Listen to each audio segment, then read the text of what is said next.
ternyata upaya mereka menggagalkan saya pulang, saudara, nggak berhenti sampai di situ. Nah, ada yang menarik, saudara. Saya sudah beli tiket, sudah pesan penerbangan tanggal 9. Tiba-tiba ila siratikal mustaqim wa yaj'alana minal muttaqin wa yudkhilana jannatahu jannatan na'im. Amin ya rabbal alamin. Segala puji kita panjatkan bagi Allah Jalla Jalaluh. Saya bersyukur sekali kepada Allah, sangat berbahagia pada hari ini akhirnya saya sekeluarga bisa kembali pulang ke rumah. Alhamdulillahirabbil alamin. Dan saya juga mengucapkan terima kasih secara khusus kepada pengurus Dewan Pimpinan Luar Negeri Front Pembela Islam Saudi Arabia. Beberapa pengurusnya ikut dengan saya pada hari ini. Mereka ikut mengawal dari Mekah, Jeddah sampai ke tempat ini. Di antara yang ikut ada Ustadz Abdul Hakim selaku sekretaris dari FPI Saudi. Kemudian ada juga Ustadz Son Haji, Ustadz Jazuli, Ustadz Ehsan, kemudian juga ada Habib Abdullah Maulad Dawilah, ditambah lagi Habib Abu Bakar Mugebel. Jumlah semua kami berangkat dari sana ada 18 orang. Alhamdulillah semua dimudahkan. Kita doakan mereka-mereka yang telah dengan setia menemani kita, membantu kita sehingga semua urusan menjadi lancar. Jazakumullahu khairal jaza. Nah, baiklah ya ikhwan. Yang pertama ingin saya sampaikan di sini, saya sekeluarga selama tinggal di kota suci Makkah tidak ada kesulitan apapun. Jadi kita tidak ada kesulitan, kita tidak ada kesusahan, walaupun ada pihak lain yang mencoba untuk membuat saya sulit, membuat saya susah, tapi alhamdulillah tidak pernah berhasil. Wa yamkuruna wa yamkurullah wallahu khairul makirin. Jadi kalau saya malu sekali kalau saya harus katakan, oh di Mekah ini susah, kita diasingkan, kita dijauhkan. Enggak. Di Mekah nikmat, baladan aminan mubarakat. Kita mendapatkan kenikmatan di Mekah luar biasa. Di sini saya banyak kawan, sampai di Mekah saya dapat kawan juga tidak kalah banyaknya. Di sini kita punya jamaah, sampai di Mekah juga kita punya jamaah. Di sini kita punya pengajian, sampai di Mekah juga kita buka pengajian. Di sini kita punya gerakan dakwah, ternyata di Mekah juga kita buka gerakan dakwah. Jadi artinya nggak ada yang kurang. Bahkan sekali lagi kita katakan di Mekah ini tentu punya kelebihan yang luar biasa untuk ibadah 100.000 kali lipat ganjarannya. Sebetulnya kalau ingat 100.000 kali lipat kayaknya nggak mau pulang ya. Habib 100.000 kali lipat begitu sampai Tamburan 1 lagi nilainya. Nah, di Petamburan nilainya 1, kalau di Mekah nilainya 100.000. Laulal wajibat dakwiyah, kalau tidak ada kewajiban dakwah di negeri ini saya tidak akan tinggalkan Mekah. Kita cinta Mekah, Mekah luar biasa, satu negeri yang memang penuh keberkahan. Baladan aminan mubarakat. Jadi sekali lagi selama kita di Mekah, alhamdulillah. Kalaupun ada sedikit tantangan-tantangan, sedikit kesulitan-kesulitan, tapi semua itu bisa teratasi dengan mudah ya ikhwan. Nah baiklah. Kemudian yang perlu saya sampaikan juga ya ikhwan, di tempat ini kenapa muncul aneka ragam isyaat, yaitu isu-isu, gosip, rumor dan lain sebagainya. Katanya saya mau ditangkap lah, mau dideportasi lah, kemudian juga overstay lah dan seterusnya. Jadi yang ingin saya sampaikan di sini, ya saya memang overstay pada awalnya. Jadi sebulan sebelum visa saya habis, saya waktu itu mendapat pencekalan, tidak boleh pulang. Nah, tapi pencekalan tersebut bukan karena melanggar aturan, bukan karena melanggar ketentuan keimigrasian, bukan. Jadi kalau ada mengatakan karena ada pelanggaran, ada pidana, bohong, saudara. Itu hoax, bahkan itu fitnah. Jadi saya dicekal li asbabin amniyah. Itu ditulis dalam surat cekalnya. Li asbabin amniyah, karena alasan keamanan. Nah, biasanya kalau alasannya melanggar di situ ditulis mukhalafatun nizam atau at-takhalluf anin nizam. Nah, itu namanya melanggar aturan. Enggak ada.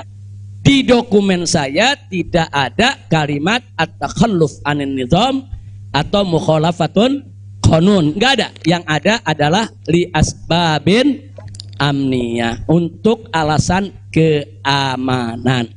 Nah, tentunya saya tidak diam, saya terus melakukan lobby dengan pemerintah Saudi, dengan otoritas Saudi. Ini asbabun amniyah yang bagaimana maksudnya, kemudian kenapa saya tidak bisa keluar dan seterusnya. Ini terjadi pembicaraan yang cukup panjang ya ikhwan. Tapi memang mereka sendiri mengaku. Jadi saya ini di sana diperiksa oleh Badan Intelijen Saudi, saya diperiksa oleh Dewan Keamanan Saudi, saudara. Nah, belakangan, saudara, kenapa saya diperiksa? Mereka mendapatkan laporan sampah dari negeri ini ya. Jadi mereka bilang ini zubalah. Nahnu nahsul alal maklumat kadzibah. Kita mendapat informasi yang bohong. Bahkan mereka bilang zubala itu sampah ya kawan. Informasi sampah tentang Anda. Jadi katanya saya ini buronan, melarikan diri, ada persoalan hukum yang saya hadapi. Saya ini katanya red notice. Kemudian ada lagi yang mengatakan kalau saya ini saudara orang politik yang selalu bikin keributan di mana-mana, nanti bahaya untuk keamanan Saudi. Nah, ini laporan-laporan semacam ini, saya tidak mau menuduh siapa yang melapor, si A atau si B atau si C ya ikhwan. Tapi ini ada. Dan ini bukan laporan dari orang biasa. Kalau laporan dari orang biasa, saudara, nggak bakal dihiraukan oleh pemerintah Saudi. Ini tingkat negara. Ini bukan tingkat RT, bukan tingkat RW, ini tingkat negara. Negara Saudi mendapatkan laporan. Berarti yang memberikan laporan ini, saudara, ini tingkat tinggi juga. Nah, tapi ala kulli hal semua kita buktikan. Mereka bilang, apa betul? Anda ini punya kasus hukum. Ada 2 kasus hukum, satu di Jakarta, satu di Bandung. Saya katakan kepada mereka, saya tidak punya kasus hukum. Mana buktinya? Saya punya SP3. SP3-nya saya terjemahkan ke dalam bahasa Arab. Kayaknya dalam sejarah nggak pernah ada SP3 diterjemahkan ke dalam bahasa Arab. Sebab kalau saya serahkan SP3, ya tentu kan polisi di sana nggak paham, intelijen di sana nggak paham apa isinya, apa maksudnya. Kita terjemahkan dalam bahasa Arab. Kita buat dokumen resmi, terjemah resmi. Jadi saya katakan, tuduhan apa yang Anda dapat dari pemerintah Indonesia? Oh, Anda ini melarikan diri dari Jakarta karena ada kasus hukum. Saya tunjukkan, ini SP3. Silakan Anda baca. Begitu mereka baca, mereka kaget. Oh, ini kan hukum sudah selesai. Kenapa kok masih dilaporkan Anda tetap bersalah? Jadi pemerintah Saudi sendiri yang menilai ya. Nah, kemudian yang kedua, waktu kasus Bandung, saya bilang juga udah nggak ada perkara, punya SP3, saya terjemahin lagi SP3-nya, saudara. Nah, terakhir mereka bilang katanya Anda ini dikejar-kejar badan intelijen dari negara Anda. Saya bilang enggak, saya nggak punya persoalan dengan badan intelijen. Oh, tapi ini ada laporannya. Anda bisa buktikan kalau Anda tidak punya permasalahan dengan badan intelijen Indonesia? Punya. Loh, apa buktinya? Saya punya dokumen. Perjanjian antara saya dengan Badan Intelijen Negara Indonesia, saya terjemahkan lagi dalam bahasa Arab. Resmi di situ, saudara. Dan dokumen ini kan belum saya buka ke masyarakat ya ikhwan. Saya pikir nggak ada perlunya saya buka ya ikhwan, kecuali kalau darurat saya tunjukkan. Mereka kaget loh. Anda punya perjanjian begini bagus dengan negara, Anda tidak punya masalah. Kok dilaporkan macam-macam? Nah, ini yang jadi persoalan ya ikhwan. Ala kulli hal, singkat cerita, kalau saya cerita terlalu panjang, saudara, akhirnya pemerintah Saudi ini, otoritas yang berwenang di bidang ini, mereka justru akhirnya minta maaf. Mereka bilang, nahnu natawarrat, nahnu ghaltan, kami salah, kami sudah melewati batas wewenang yang kami punya, kami minta maaf karena memang ini kesalahan dari informasi yang kami terima.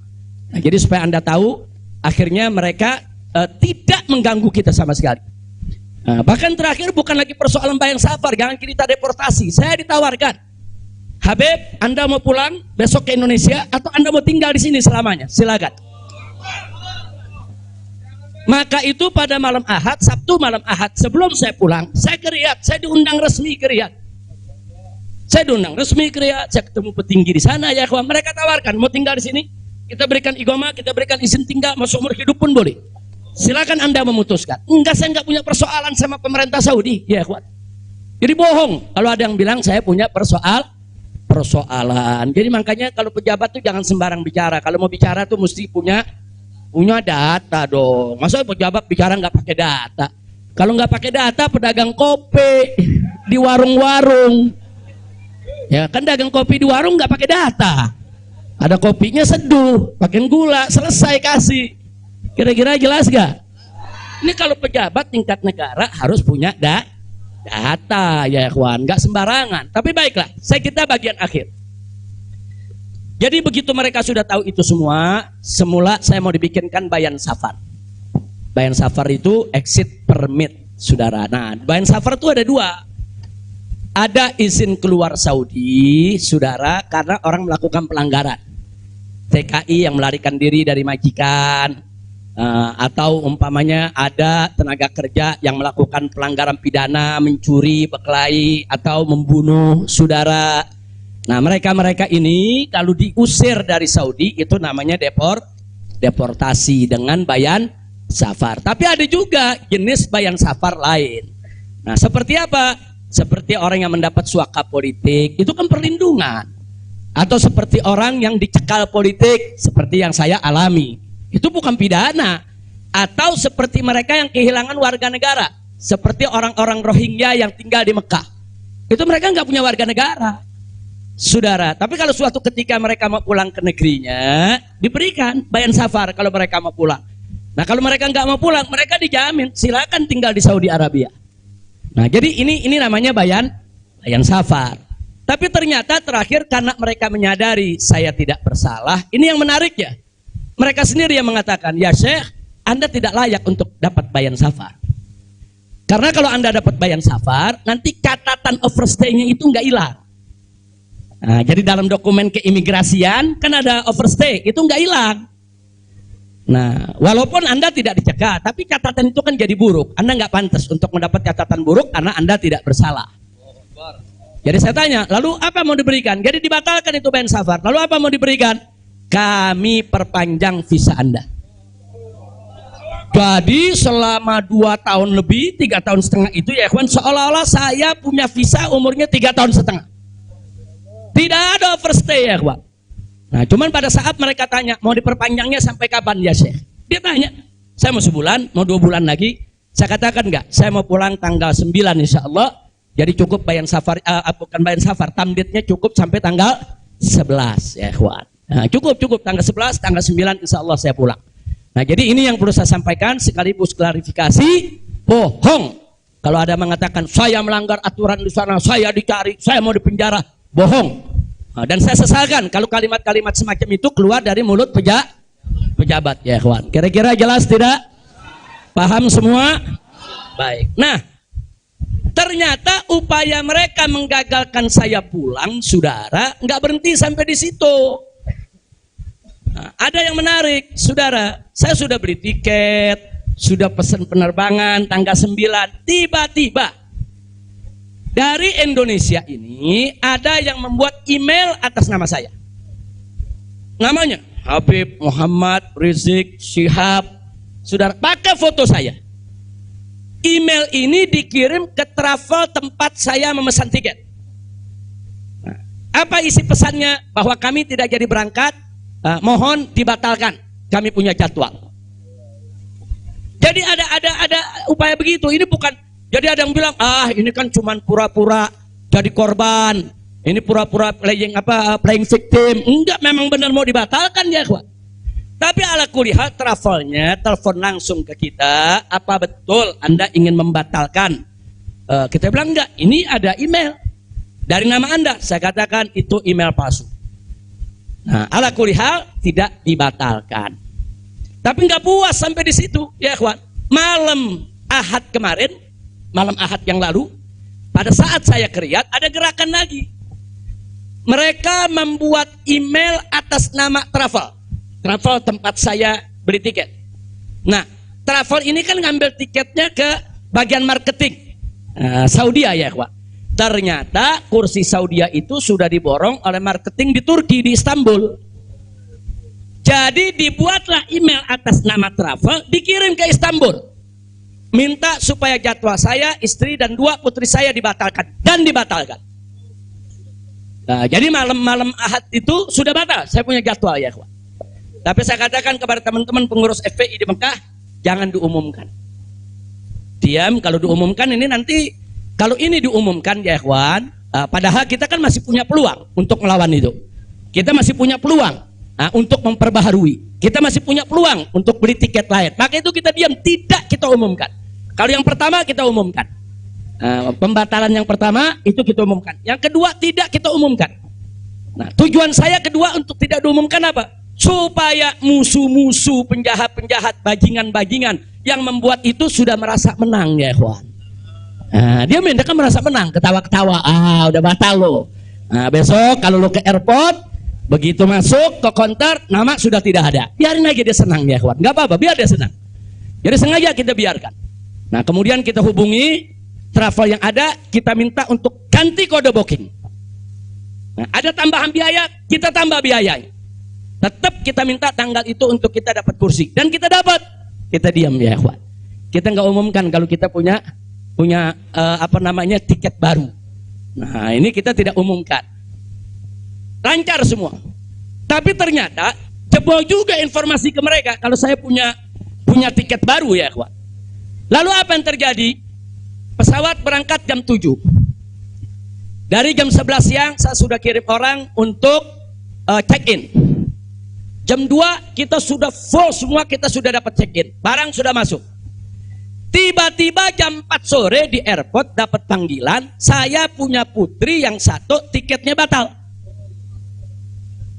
Ini permainan gila-gilaan ini ya kawan. Nah, kita tanya, kita konfirmasi ini bagaimana bisa batal ini? Ya alasannya katanya ada ATM palsu lah. Ada orang mengaku bahwa ATM-nya dipakai lah, duitnya dicuri lah, dan lain sebagainya. Tapi tujuan dia, kalau saya punya putri itu batal, saya nggak bisa berangkat. Kenapa? Karena saya kafilnya. Nah, peraturan di Saudi nggak boleh kafil keluar. Saya ini kafilnya kalau anaknya tidak keluar. Kalau anak istri keluar, saya tidak keluar masih boleh. Tapi kalau saya keluar, sementara anak istri tidak keluar, nggak boleh. Itu peraturan di Saudi.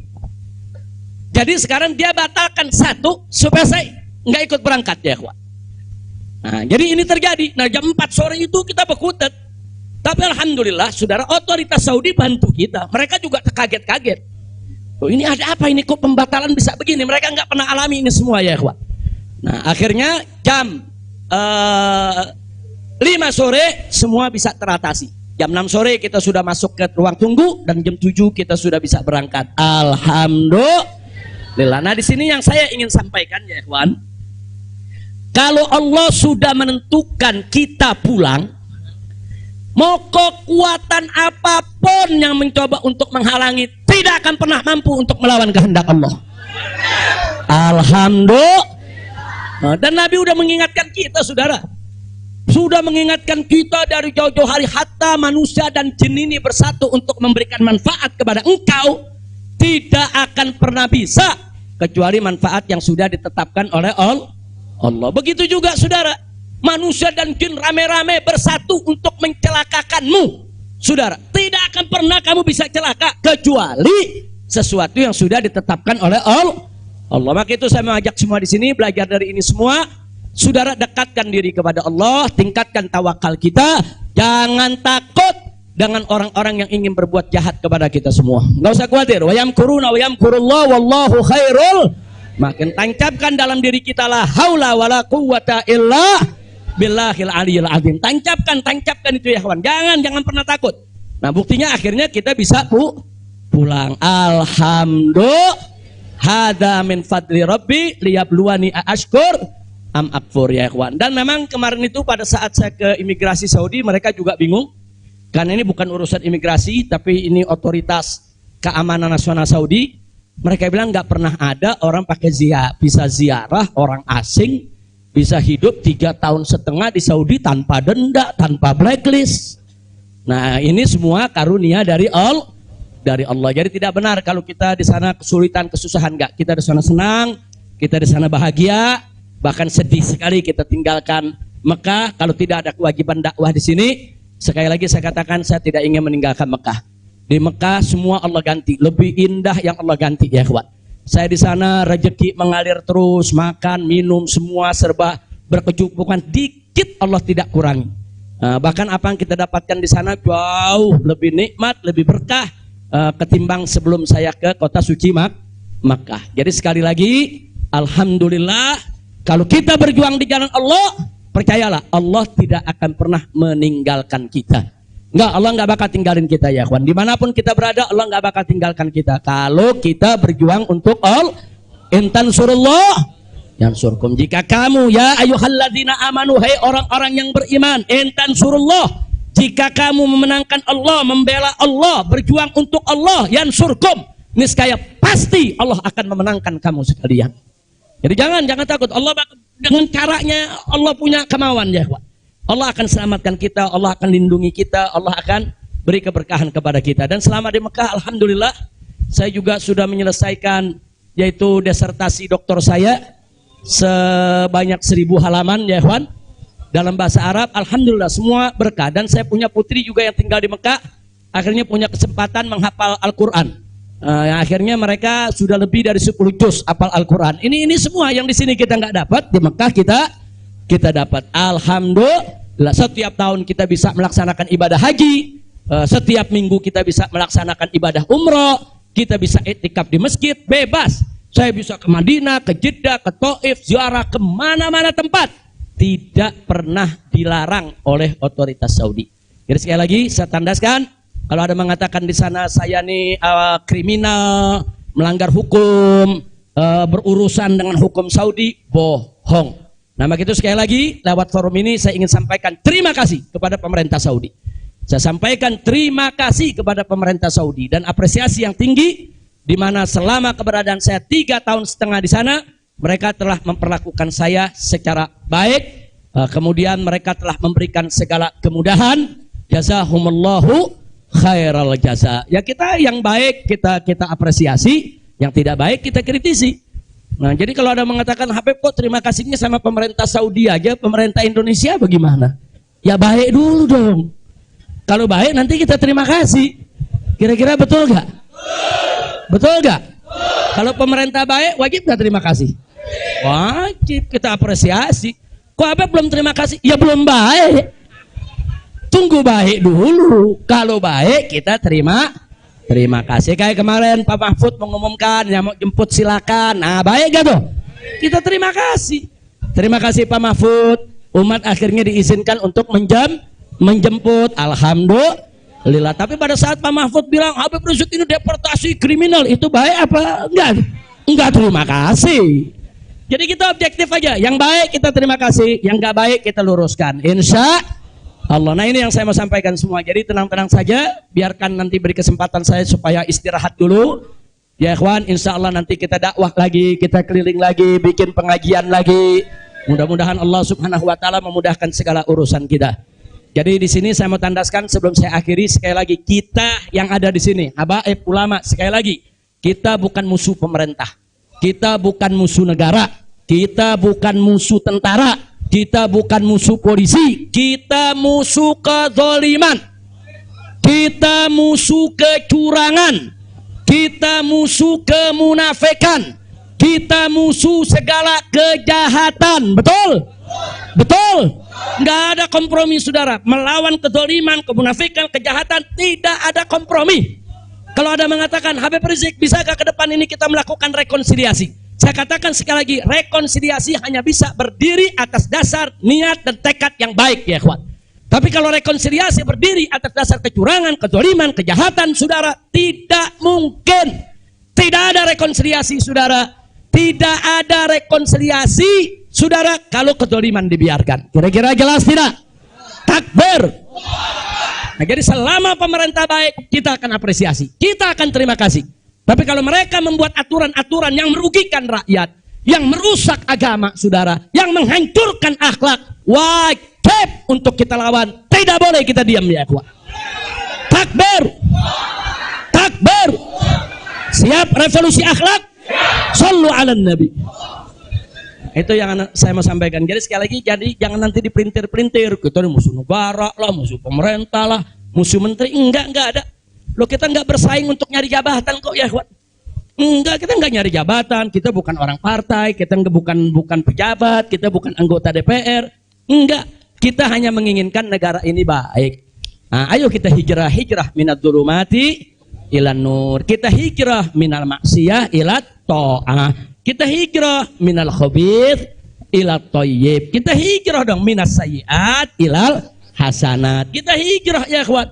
Nah, yang ada di sini pun juga wajib melakukan revolusi akhlak. Bagaimana revolusi akhlak? Kalau akhlak kita kemarin kurang baik, ayo kita perbaiki ke depan. Kalau akhlak kita kemarin alhamdulillah sudah baik, ayo kita tingkatkan lagi agar akhlak kita lebih baik. Insya Allah. Ini dengar kata revolusi, wah udah kalang kabut lagi ya ikhwan. Revolusi.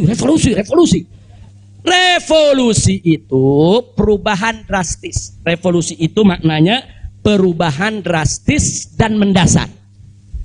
Nah, jadi kalau perubahan drastis itu kemarin masih tukang bohong, hari ini langsung drastis, dia nggak mau bohong lagi. Nah itu namanya revolusi. Tapi kalau kemarin tukang bohong, sekarang yang ngebohongnya dikurangin dikit-dikit, itu bukan revolusi. Nah, kalau ngebohongnya dikurangin dikit-dikit bukan revolusi. Itu langsung kemarin gak sholat, saudara mulai hari ini sholat dan seterusnya, itu namanya revolusi. Nah kemarin suka ngebohong, nah, tahu-tahu sekarang tidak mau ngebohong lagi, itu revolusi. Kira-kira jelas gak? Jadi revolusi itu perubahan drastis dan mendasar. Jadi jangan pikir revolusi itu pakai senjata, bunuh-bunuhan, potong-potongan. Siapa yang bilang begitu ya ikhwan? Nah, lalu kenapa dipilih kata revolusi akhlak?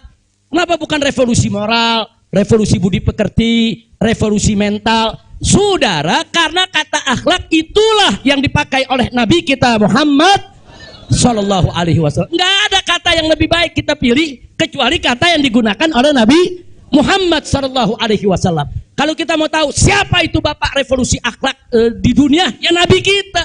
Nabi kita itu pejuang revolusi akhlak. Nabi kita itu pahlawan revolusi akhlak. Nabi kita itu saudara yang meletakkan dasar-dasar revolusi akhlak. Sebagaimana Nabi sabdakan dalam hadisnya, innama bu'itsu liutammima makarimal akhlak. Nah, jadi karena Nabi yang menggunakan kata akhlak, ya kita lebih suka pakai istilah akhlak. Kenapa nggak pakai mental? Karena kata mental dipakai sama Karl Marx. Ya, Karl Marx yang pakai, gembongnya komunis, makanya saya nggak mau pakai ya kawan. Kecuali kalau Nabi pakai kata mental, ya saya pakai mental. Kalau Nabi pakai kata budi pekerti, saya pakai budi pekerti. Nabi pakai kata apa? Akhlak. Berarti kita perlu pakai kata apa? Siapa suri tauladan kita? Siapa contoh kita? Shallu ala nabi. Allahumma shalli wa sallim alaihi. Kira-kira jelas gak? Paham semua? Alhamdulillah. Saya pikir itu yang bisa saya sampaikan. Terima kasih banyak. Jangan semua diborong di sini. Nah, kan kita masih mau ceramah di mana-mana, insya. Tuh, Bandung udah main pesen aja, Beb, di Bandung, Beb. Nah, insya Allah nanti kita ke Bandung, kita ke Madura, kita ke Lombok, kita ke Aceh, kita ke Pontianak, kita akan keliling semua untuk terus melanjutkan dakwah. Ustadz Maher, Medan, shallu ala nabi. Alhamdulillah ada Ustadz Maher di belakang. Ustadz Maher mestinya duduk di depan, Ustadz. Ta'al. Lampung, insya Allah. Palembang, insya Allah. Nah, ini Habib Hamid bilang jangan jauh-jauh dulu, Pondok Rangon, Jakarta. Al-Jiran Ahad katanya. Khair, insya Allah kita lihat, mudah-mudahan saya sehat walafiat. Dan tadi saya minta maaf, ada sempat kecapean kita. Akhirnya saya turun, saya nggak bisa lagi berdiri. Sempat tidur 10 menit itu di bawah, nggak kuat karena dehidrasi. Itu terlalu haus, terlalu capek ya kawan. Tapi alhamdulillah setelah 10-15 menit kita bisa berdiri lagi. Alhamdulillah. Nah itu saja yang bisa saya sampaikan. Jazakumullah.